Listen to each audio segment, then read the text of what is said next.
हाँ तो प्यारे बच्चों नमस्कार। फाइनली राजस्थान बोर्ड कक्षा 10 गणित मैथमेटिक्स का जो पेपर है वो फाइनली आपके आज हो चुका है। इस वीडियो के अंदर इस पूरे पेपर का फुल सॉल्यूशन, पूरे पेपर की फुल आंसर की आपको इस वीडियो के अंदर मिलने वाली है। तो वीडियो को आपको कंप्लीट देखना है। आपका पेपर कैसा हुआ, आपने 70 में से कितने नंबर का स्कोर किया और आपका पेपर इजी था या हार्ड था, तो ये आप सभी बच्चों को कॉमेंट करके जरूर बताना है। तो जैसा कि आप देख सकते हैं पेपर में टोटल आपको 20 क्वेश्चन पूछे गए थे। तो टोटल 20 क्वेश्चन का जो सॉल्यूशन है वो आपको एक साथ इस वीडियो के अंदर मिलने वाला है। तो साथ साथ में आप मिलान कर सकते हैं कि कौन सा क्वेश्चन आपने करेक्ट किया है, कौन सा क्वेश्चन आपने रॉन्ग किया है। तो सबसे पहले आपको खंड ए दिया गया था, सेक्शन ए दिया गया था, जिसमें पहला प्रश्न आपके वस्तुनिष्ठ प्रश्न है, ऑब्जेक्टिव टाइप क्वेश्चन है। और यहां पर पहला प्रश्न आपको पूछा गया था कि 26 और 91 का एचसीएफ क्या होगा। तो 26 और 91 का जो एचसीएफ है वो कितना आएगा, आपके 13 आएगा। ओके, ये क्वेश्चन मैं ऑलरेडी करवा चुका हूं आपको। तो इसका जो उत्तर है वो कितना आएगा, 13 आएगा। ये मैंने बताया था आपको कि ये वाला क्वेश्चन 100% आपके एग्जाम में पूछा जाएगा। तो 26 और 91 का जो एचसीएफ है वो कितना आएगा, आपके 13 आएगा। तो सही ऑप्शन आपका क्या होगा, करेक्ट होगा। दूसरा प्रश्न है आपके द्विघात समीकरण x square plus 7x plus 10 में मूलों का योग आपको बताना था। तो मूलों का जो योग है वो कितना आएगा, आपके -7 आएगा। तो इसका सही उत्तर क्या होगा, आपके द ऑप्शन होगा। उसके बाद में तीसरा प्रश्न है आपके कि x प्लस वाई बराबर 10 है, x माइनस वाई बराबर 6 है। आपको x और y के मान बताने थे। तो x और y के मान कितने होंगे, 8 और 2 होंगे। यानी x का मान 2 आएगा, 8 आएगा और y का मान कितना आएगा, 2 आएगा। तो ए ऑप्शन आपका क्या होगा, करेक्ट होगा। उसके बाद में 4 नंबर प्रश्न आपको दे रखा है कि द्विघात समीकरण ax square plus bx plus c में विविक्ति कर यानी d ज्ञात करने का आपको सही सूत्र पूछा था। तो इसका सही सूत्र कौन सा होगा, आपके स ऑप्शन होगा, सॉरी रॉन्ग, बी ऑप्शन आपका करेक्ट होगा, B square minus 4ac। Okay, तो बी ऑप्शन आपका क्या होगा, बे ऑप्शन आपका क्या होगा, करेक्ट होगा। उसके बाद में देखिए 5वां प्रश्न है आपको एक एपी दे रखी 7, 13, 19, 25। इसका आपको 12वां पद पूछा था। तो इसका 12वां पद कितना आएगा, आपके इसका 12वां पद आएगा आपके, यानी 5वां प्रश्न है तो 5वें प्रश्न के अंदर सही ऑप्शन आपका करेक्ट होगा 73। 12वां पद कितना आएगा, 73 आएगा। उसके बाद में नेक्स्ट है आपके 6ठा प्रश्न आपको दे रखा है, दिए गए चित्र में यदि DE समांतर है BC तो आपको अक्ष का मान बताना था। तो अक्ष का मान कितना आएगा, आपके 6 आएगा। यानी द ऑप्शन आपका क्या होगा, करेक्ट होगा। उसके बाद में 7वां प्रश्न है वर्त का व्यास AB है और A और B के निर्देशांक आपको दे रखे हैं। तो वर्त के केंद्र के निर्देशांक आपको ज्ञात करने थे। तो ये मध्य बिंदु से आप ज्ञात करेंगे। तो इसका सही उत्तर आपका क्या होगा, यानी क्वेश्चन नंबर 7 के अंदर, क्वेश्चन नंबर 7 के अंदर आपका ए वाला ऑप्शन करेक्ट होगा, 2 और -3। तो ए ऑप्शन आपका क्या होगा, बिल्कुल करेक्ट आंसर होगा। उसके बाद में 8वें प्रश्न में आपको सारणी का मान पूछा था, साइन 60 डिग्री का मान आपको बताना है। तो साइन 60 डिग्री का मान √3/2 होता है। तो ए ऑप्शन आपका क्या होगा, करेक्ट होगा। उसके बाद में देखिए 9वां प्रश्न आपको दे रखा है 10 मीटर ऊंचे एक वृक्ष की छाया 10 √3 मीटर लंबी है। तो सूर्य का 49 कोण आपको पूछा था। तो प्रश्न संख्या 9 के अंदर द ऑप्शन आपका करेक्ट होगा, 30 डिग्री। ओके, उसके बाद में अगला प्रश्न है आपके प्रश्न संख्या 10 आपको दे रखा है कि वर्त के किसी एक भारी बिंदु से वर्त पर खींची गई स्पर्श रेखाओं की जो संख्या है वो क्या होगी। तो एक वर्त है, वर्त के भारी बिंदु से हम कितनी स्पर्श रेखाएं खींच सकते हैं, 2। तो इसका सही उत्तर बे ऑप्शन होगा आपके। और उसके बाद में अगला प्रश्न है प्रश्न संख्या 11 आपको दे रखा है आर त्रिज्या वाले वर्त के त्रिज्य खंड का क्षेत्रफल जो केंद्र पर थीटा कोण अंतरित करता है। तो इसमें देखिए आपको त्रिज्य खंड का क्षेत्रफल का सूत्र बताना था। तो बे वाला ऑप्शन आपका सही होगा, πr² θ/360। उसके बाद में अगला प्रश्न है आपके प्रश्न संख्या 12 है 3 सेंटीमीटर त्रिज्या वाले गोले का आयतन। तो गोले का आयतन कितना होगा, 36 पाई होगा। यानी सही ऑप्शन आपका क्या होगा, करेक्ट होगा, सही होगा। प्रश्न संख्या 13 है बेलन के वक्र पृष्ठीय क्षेत्रफल ज्ञात करने का सूत्र जिसकी त्रिज्या r है और ऊंचाई क्या है, h।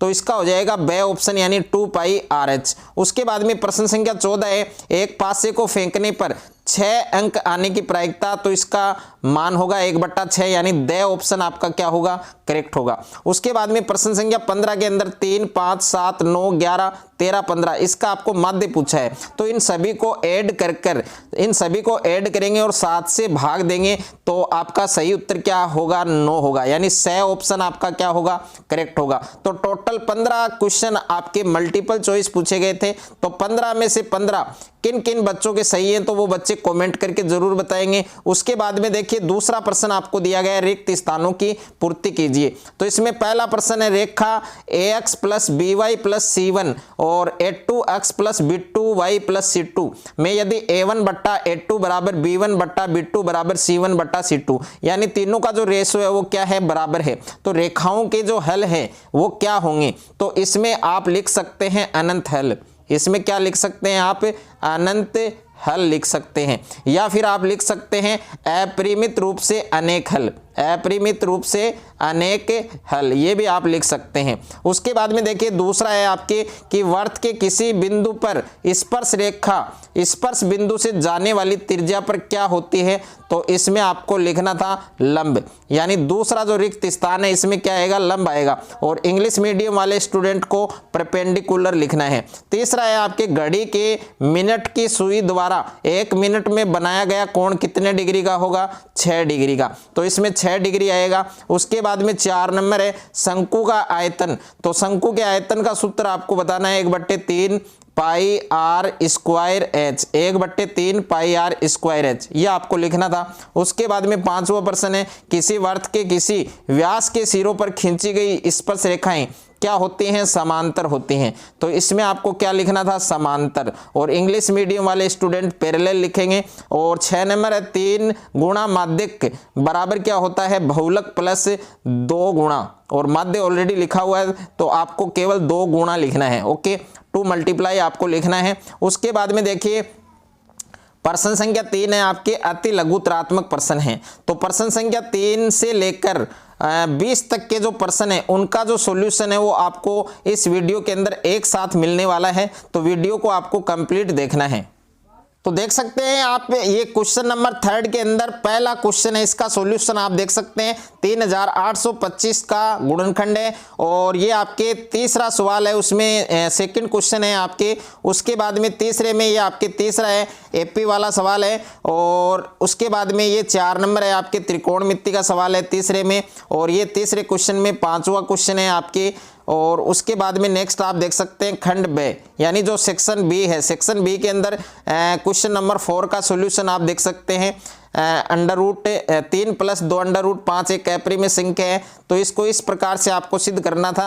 अगर आपने इस प्रकार से किया तो ये आपका क्वेश्चन करेक्ट है, आंसर करेक्ट है। ये आपके 5वां क्वेश्चन है, x² - 2x - 8 इसके शून्य का आपको पूछे थे। तो इसके शून्य के यहाँ पर 4 और -2 होंगे। और उसके बाद में वेरीफाई भी करना था आपको सत्यता की जांच। तो सत्यता की जांच इस प्रकार से आपको करनी थी। उसके बाद में क्वेश्चन नंबर 6 है आपके संपूरक कोण वाला। तो इस प्रकार से इक्वेशन आपको बनानी थी। और उसके बाद में ये आपके क्वेश्चन नंबर 7 और कंप्लीट सॉल्यूशन आप देख सकते हैं। और उसके बाद में ये आपके 8वां प्रश्न निर्देशांक ज्यामिति का था। तो कंप्लीट आप देख सकते हैं, उस बिंदु के निर्देशांक 7 और 3 आएंगे। उसके बाद में ये आपके क्वेश्चन नंबर 9 है, आपके ट्रिग्नोमेट्री का है आपके। और ये आपके क्वेश्चन नंबर 10, इसमें आपको त्रिज्यखंड का क्षेत्रफल पूछा था, 131 सेंटीमीटर स्क्वायर आएगा। और उसके बाद में आपके क्वेश्चन नंबर 11 जिसमें शंकु और अर्धगोला दे रखा था, यानी जो ठोस का आयतन आपको ज्ञात करना था। तो ठोस का जो आयतन है वो कितना आएगा, पाई के पदों में पाई सेंटीमीटर क्यूब आएगा। उसके बाद में आपको क्वेश्चन नंबर 12 के अंदर माध्य ज्ञात करना था। तो 69.42, अगर ये आंसर आपका आ रहा है तो ये आपका करेक्ट होगा, सही होगा। और ये आपके क्वेश्चन नंबर 13 प्रायिकता का क्वेश्चन है। तो लाल आने की प्रायिकता 3/8, लाल न आने की प्रायिकता 5/8। और ये आपके क्वेश्चन नंबर 14 है। क्वेश्चन नंबर 14 समांतर श्रेणी का क्वेश्चन है। तो उसमें 31वां पद आपको पूछा था। तो 31वां पद 178 आएगा।